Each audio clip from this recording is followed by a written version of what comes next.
to change the suction strength on Xiaomi G20 Max. So this is Xiaomi G20 Max, and you want to change between the suction levels. It has 3 suction levels.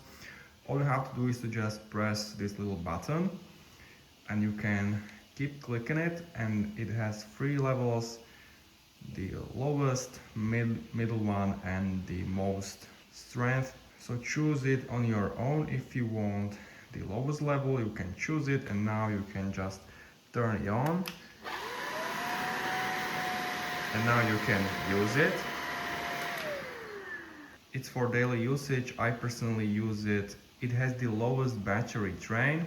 Also, you have here the middle one, and the highest level is for heavy dirt, for carpets, etc. But it's actually strong. Let me try it.